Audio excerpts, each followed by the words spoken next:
ಕುಡಿಯ ನೀರಿಗೆ ಆದ್ಯತೆ ಮಾಡಿಕೊಟ್ಟಿದ್ವಿ. ಏನು ಇವು ಉದಾಹರಣೆಗಳು ಇವತ್ತೇನಲ್ಲ, ಅನೇಕ ಸರ್ಕಾರಗಳು ನಾವು ಕೂಡ ನೋಡಿದ್ವಿ. ಅನೇಕ ಸರ್ಕಾರದಲ್ಲಿದ್ದಂತ ನಡವಳಿಕೆಗಳು ಕೂಡ ಸರ್ಕಾರದಲ್ಲಿ ನೋಡಿದಾರ.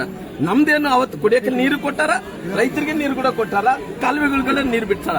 ಇವತ್ತಲ್ಲ ಇದು, ಇವತ್ತಲ್ಲ 900 ವರ್ಷಗಳ ಹಿಂದಗಡೆ ಕೂಡ ಇದೇ ಸಮಸ್ಯೆ ಇತ್ತು. ಇದೇ ರೀತಿಯಲ್ಲಿ ನಡ್ಕೊಂತ ಬಂದಾರ. ಯಾವತ್ತೂ ಕೂಡ ನೀರಿಲ್ಲ ಅನ್ನಂತ ಪರಿಸ್ಥಿತಿಯಲ್ಲಿ ಬಂದಿಲ್ಲ.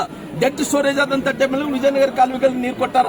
ಅನೇಕ ಉದಾಹರಣೆಗಳು ಇರೋ ಕಾರಣ ನಾವು ಇವತ್ತು ಕೇಳ್ತಾ ಇದ್ವಿ. ನಾವೇನು ಇವತ್ತೇ ಕೊಡ್ರಪ್ಪ ನೀರನ್ನು ಕೇಳ್ತಾ ಇಲ್ಲ. ನಮಗೆ ಕೂಡ ಬುದ್ಧಿ ಇದೆ, ನಮಗೆ ಕೂಡ ಅರಿವಿದೆ. ನಮಗೆ ನಮ್ಮ ರೈತರು ಹಿತದೃಷ್ಟಿಯಿಂದ ಮುಖ್ಯಮಂತ್ರಿಗಳಿಗೆ ಕೇಳ್ಕೊಳ್ಳೋದಿಷ್ಟೇ, ಸ್ವಾಮಿ 2-3 ದಿನ ಅಲ್ಲಿ ಕುಂತಿದ್ರಲ್ಲ, ಇವತ್ತು ನನ್ನ ರಾಜ್ಯದಲ್ಲಿದ್ದಂತ ರೈತರ ಬಗ್ಗೆ ಯೋಚನೆ ಮಾಡಿದ್ರ? ಒಂದು ವಾರದಿಂದ ಕುಂತಿದ್ರಿ. ರಾಹುಲ್ ಗಾಂಧಿ ಅವರು ನೀವು ಬರೇ ಕೈಲಿ ಹೋಗಿದ್ರಿ, ಸೂಟ್ ಕೇಸ್ ತಗೊಂಡೋಗಿದ್ರಿ, ನಿಮ್ಮ ಅಪಾಯಿಂಟ್ಮೆಂಟ್ ಕೊಡ್ತಿದ್ದ. ರೊಕ್ಕ ತಗೊಂಡೋಗಿದ್ರೆ ಅಪಾಯಿಂಟ್ಮೆಂಟ್, ರೊಕ್ಕ ತಗೊಂಡೋಗಿಲ್ಲ, ಸೂಟ್ ಕೇಸ್ ಮರ್ತೋಗಿದ್ರಿ, ನಿಮ್ಗೆ ಅಪಾಯಿಂಟ್ಮೆಂಟ್ ಸಿಗ್ತಾ ಇಲ್ಲ. ಏನ್ ಮಾಡ್ಬೇಕಾಗುತ್ತೆ ಸರ್? ಏನಾಗ್ಬೇಕಂತೀರಿ ಸರ್? ಈಗ ಪಕ್ಷದ ನಿಲುವೇನು ಸರ್? ಏನ್ ಮಾಡ್ಬೇಕಂತೀರಿ ಸರ್? ಕಾವೇರಿ ವಿಚಾರಕ್ಕೂ ಕೂಡ ಇವತ್ತು ಬಿಜೆಪಿ ಯಡಿಯೂರಪ್ಪನವರು ಕೂಡ ಅಲ್ಲಿ ಹೋಗ್ತಿದ್ದಾರೆ ಸರ್. ನೋಡಿ, ಕಾವೇರಿ ವಿಚಾರದಲ್ಲಿ ಬಹಳಷ್ಟು ಮೋಸ ಮಾಡಿದಾರ. ಇವತ್ತು ಅವ್ರ ನಿರ್ಲಕ್ಷ್ಯದಿಂದ 4.56 TMC ನೀರು ಇವತ್ತು ತಮಿಳುನಾಡಿಗೆ ಬಿಟ್ಟು ಕೊಟ್ಟಾರ. 4.56 TMC ನೀರು ತಮಿಳುನಾಡಿಗೆ ಬಿಟ್ಟು ಕೊಟ್ಟಿದ್ದಾರೆ. ಇವತ್ತು ಬೇರೆ ಬೇರೆ ರಾಜ್ಯದಲ್ಲಿದ್ದಂತ ಅವ್ರು ಕಾಂಗ್ರೆಸ್ ಅಲ್ಲಿದ್ದಂತ ಅವ್ರ ಸರ್ಕಾರಗಳು ಏನು ಮೈತ್ರಿಕೂಟದಲ್ಲಿ ಇದಾವೋ ಅವ್ರಿಗೆ ಬೇಕಾದ ಅನುಕೂಲ ಮಾಡಿಕೊಡ್ತಾರ. ನಮ್ ನೀರು ನಮ್ಮ ಕಣ್ಣೆದುರು ಕಾಣ್ತಾ ಇದ್ರು ಕೂಡ ಇಲ್ಲಿ ನಮ್ಮ ವಿರೋಧ ಪಕ್ಷದಲ್ಲಿ ಇರೋ ಕಾರಣ ಇವತ್ತು ಮುಖ್ಯಮಂತ್ರಿಗಳು ನೀರು ಬಿಡಿಸಕ್ ಆಗ್ತಿಲ್ಲ. ಮುಖ್ಯಮಂತ್ರಿಗಳು ಅವತ್ತೇ ತಪ್ಪು ಸರಿ ಮಾಡಿದ್ರಿ. ಮೊದಲನೇ ಗೇಟ್ ಏನು ಕೊಚ್ಕೊಂಡೋಯ್ತು.